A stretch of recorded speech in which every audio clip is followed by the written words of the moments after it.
Hello everyone, this is Ian Robinson back again for some more Sapphire effects. In this video, we're specifically going to be talking about the time effects. So let's not waste any time and jump right in. If you notice here in the project panel, I have 7 compositions that we'll be going through. So I'll double click on the 01 Retime comp, so we can start there. And I'll select that video layer and open the Effect Controls panel. And you notice we already have SRetime applied. But if you wanted to apply it, you can see it's right here. I went ahead and started searching S_, and there's STime. And if I scroll down, you can see there are a ton of different retime effects, okay? But the one I'm going to start with here is Retime, and that's because it's probably the one you're going to be the most familiar with if you've used any of the retime effects inside of After Effects. So if we go to Retime here, we'll work from the top down. Notice here in the effect area, there is a drop down. So you can specify how you want to retime things. Do you want to specify speed, or specify how much longer it's going to be, or the scale, or the frames per second, or the length of the clip, or actually retime with variable speed? As you can see, they're all kind of straightforward, but before I jump into how to work with those, I just want to go to the Help section here, and I'll click on the Help button, and you'll notice I get Sapphire Help, and the reason I'm opening this is to show you that I have a CUDA accelerated NVIDIA GeForce card, and it is enabled. So if you have hardware acceleration available, go ahead and make sure it's enabled. It should be enabled by default, but just in case, that's where you can find it. So now that you know where that is, I'm going to jump into the speed area here. And the retime speed is set to 0.5, which means it's going to play back at half speed. If you're ever wondering what your system is doing, you can go ahead and just turn off the effect just by clicking the FX button there in the upper left corner. And if I press the spacebar here, you can see it's going to go ahead and load up the clip, and actually I will scroll back up here in my effects and presets so I can see in my info panel if it's playing in real time. There we go. Okay. So this clip is playing in real time. So this is what it actually looks like. So you can see it's a drone shot of our friend Francis here on his one wheel, and it starts kind of static, and then they actually get going. So if I want to see that in half speed, I can just go ahead and set my retime speed at 0.5. And now if I go ahead and press the spacebar here, you can see it's going to load up in my RAM, but then it's going to go ahead and play back at half speed. So there we go. And you can see it is much slower. Now, I can make it faster than real time if I type something like 2. So 1 would be real time. 2, it's going to play at twice the speed. So here, it's going to go ahead and load up those frames. And if I just jump back here, you can see. And notice as it's playing in real time, it's going to go ahead and cache the additional frames because of the multi-frame rendering inside of After Effects. So there we go. You can see it's playing at twice speed. All the other drop-down options are pretty similar. Retime longer, I can choose the percentage for longer. Retime scale, I can say it's going to be at 200%. Frames per second, I could say the input frames per second is 30, but the output frames per second is going to be 60. So again, if I go ahead and just preview that here, you can see it's going to go ahead and play back at half speed. Now, the one I like using most is retime variable speed. So I'll go ahead and switch to that, and you'll notice I get input frame. And what that means is it's going to just play one frame the entire time. So you want to keyframe this. So I'll go ahead and move my current time indicator to frame 0, and I'll just say, yeah, that's the frame I want to start with, frame 1. And then I'll move to 2 seconds in the timeline here, and I'll look in my timeline, and I can see that's frame number 58. So I'll go ahead and say, yeah, I want that to be frame 58. So now it's just going to play back in real time. Okay, there's nothing crazy going on here. But from 2 to 4, I want it to actually go back in time. So here I'll go ahead and say, you know what? I want that to go back to frame 1.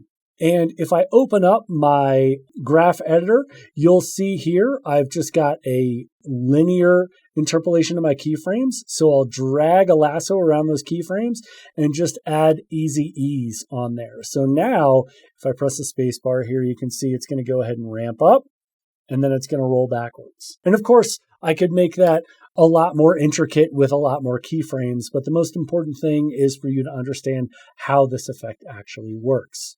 Let's go back to the project panel here and look at Add Flicker. So why would you want to add flicker to a scene?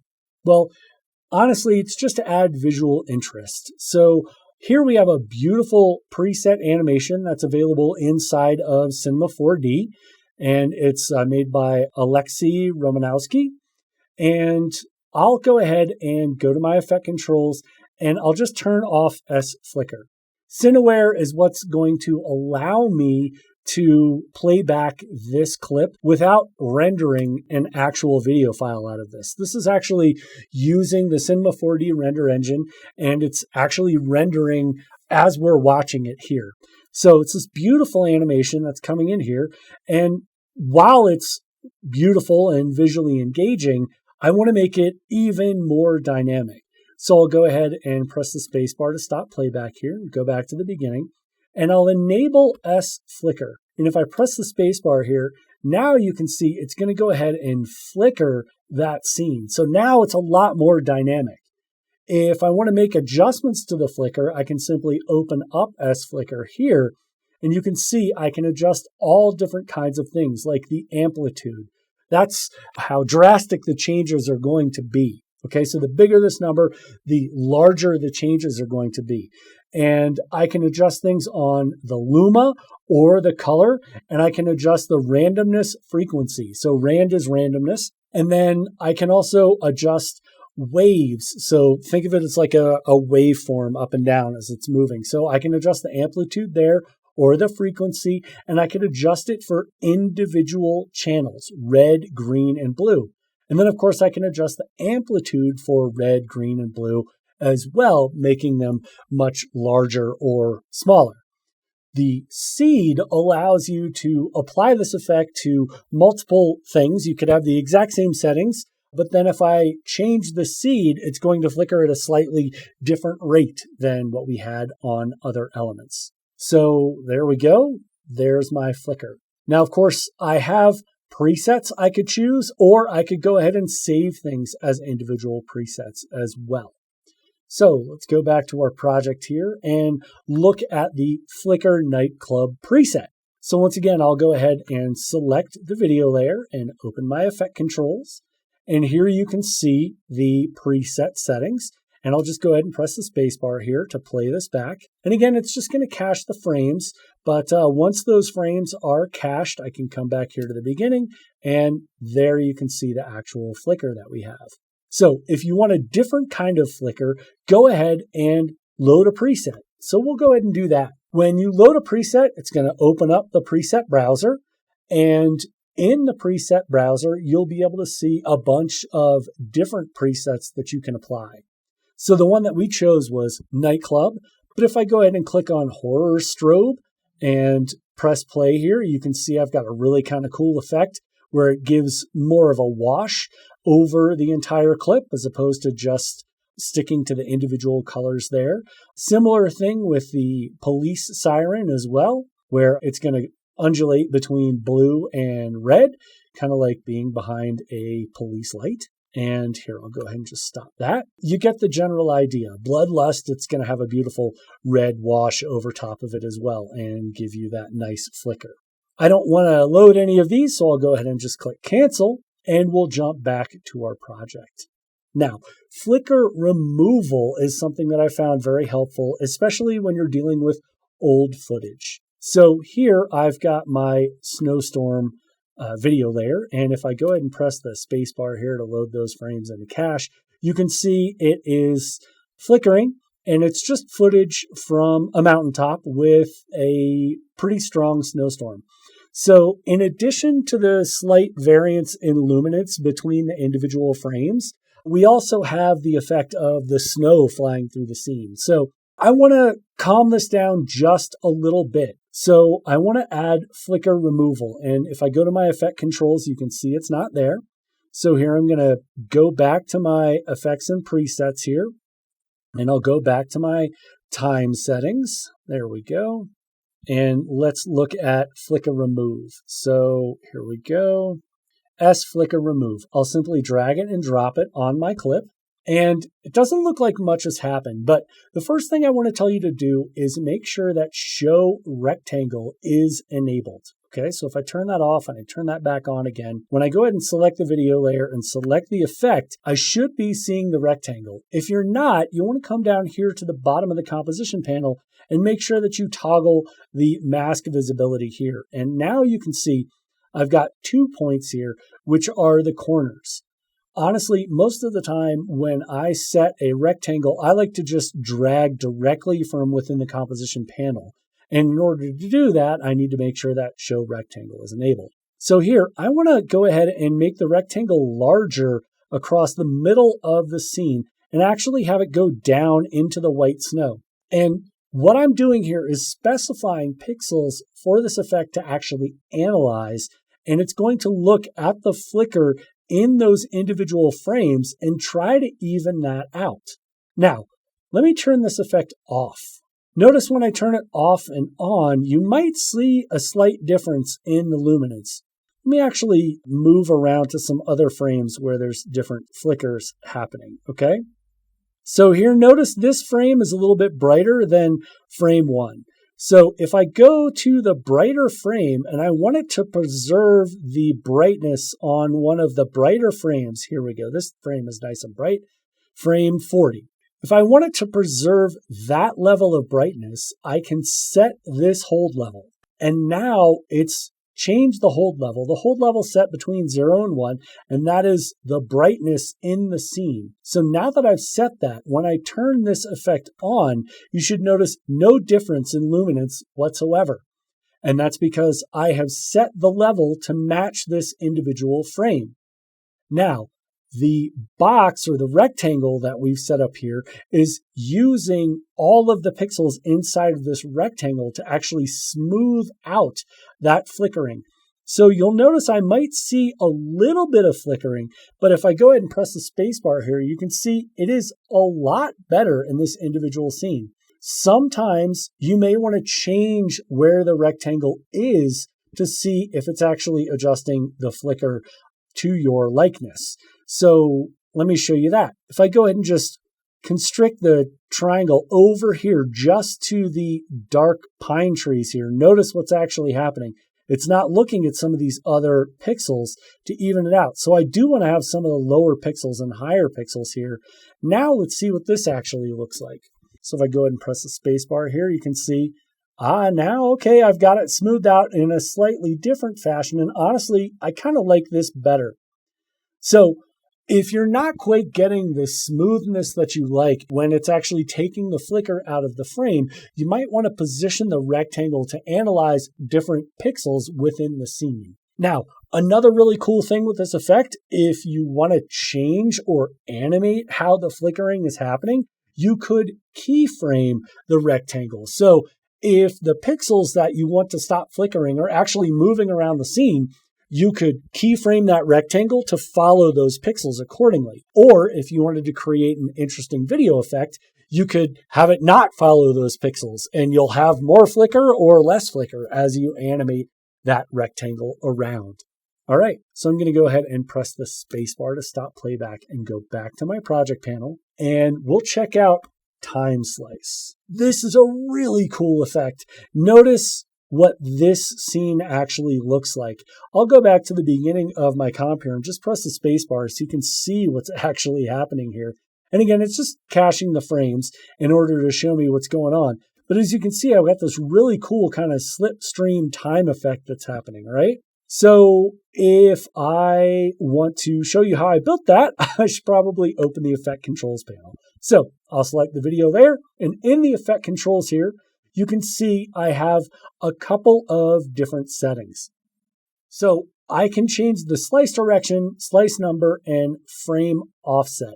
Let's look at slice direction. If I set this to 90 degrees, it's going to go ahead and slice in a horizontal fashion. So you can see exactly what that looks like here. And I get overlays that have popped up here that I can go ahead and adjust if I want to change how much is actually sliced out of the scene. Another way to change that is with the slice number. So right now, with a slice direction of 90, it's slicing in a horizontal fashion, but it's sliced 100 times from top to bottom. So if I set this slice number down to, say, 50, you can see that it's going to get twice as wide in terms of the actual slices in the scene. The frame offset is set at 0 right now. So it is looking at the slice number and it will adjust the offset of the time of each one of these slices up to 50% of the actual slice number. So it could be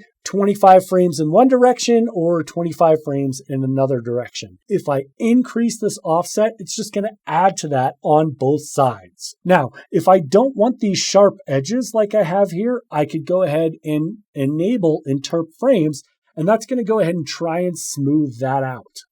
I'm going to go ahead and just turn that back off because I like the sharp edges.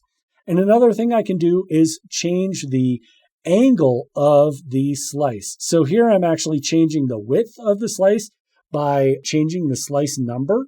And if I hover over the arrows and drag, you can see I can change the angle of the slice, which is the slice direction. So if I just undo the last couple changes that I've done here, eventually we'll get back to that really cool effect that we had at the beginning of this scene. So notice here, if I go ahead and just enable interp frames, I won't get that really jagged series of lines. They're going to be a little bit more smoothed out across those lines. But I really love the extra jagginess I get from having that off. So I'll just go ahead and turn that off. And you can see here, it's quite a powerful effect, and it really kind of creates a beautiful scene as we go ahead and continue messing with how things are set up here. I can also use a mask to adjust how things are sliced, but in this instance, I don't want to mess with that too much, so I'll just go ahead and leave it how it is.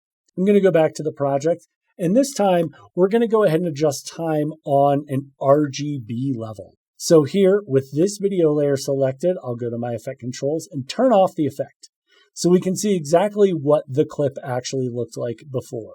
It is a woman picking paints off of a palette. And as you can see, it's not very engaging other than the fact that it's a silhouette. So we want to make this a lot more dynamic. When we enable STimeWarpRGB, it allows you to actually adjust the individual frames based on the red, green, and blue channels. So here it's going to shift frames -10 for red and 98 frames for green and 85 frames for blue. So you can see it's going to create things and make things a little bit more dynamic.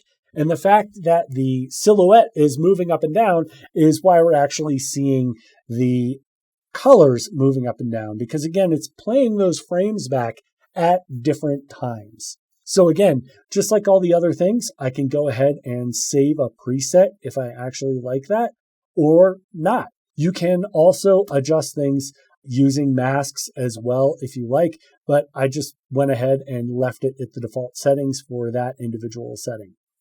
Last one here, I want to show you what is possible if you start combining effects.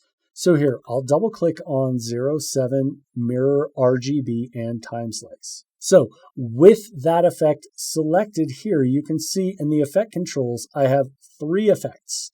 And I'm just showing you this one frame because with these effects stacked on top of each other, it's actually quite render intensive to play this back right now. So let's turn off each of the effects so I can step through exactly how things are built. So with Time Slice off, you can see here I've just got the STimeWarpRGB. So again, it's shifting things on the RGB. And since we've only shifted red and blue and left green alone, the green is kind of in the middle here. If I turn that off, you can see the mirror effect. And if I turn that off, you can see it's just a woman adjusting her glasses. If I scrub through, you can see she's kind of dancing around in the scene. So the mirror effect allows me to specify where the reflection is going to happen and the angle of said reflection. Okay, so if I go ahead and change the angle here, I get something a little more trippy. And if I enable STimeWarpRGB, now I've split that on red and green. So each individual channel is going to be offset in time, which is really cool. And then here under time slice, when I go ahead and enable that, it's going to take a little bit more processing, but then it's going to go ahead and slice up each one of these individual frames and give me something that's even more interesting as we actually look at how things are cut up in the scene. I highly encourage you to play with some of the different time effects inside of your Sapphire effects, and make sure to go ahead and layer some of those effects to see exactly how far you can push things. I hope you enjoyed this video. Once again, my name is Ian Robinson with Creative 111 for Sapphire Effects. So I'll see you soon. Thanks again.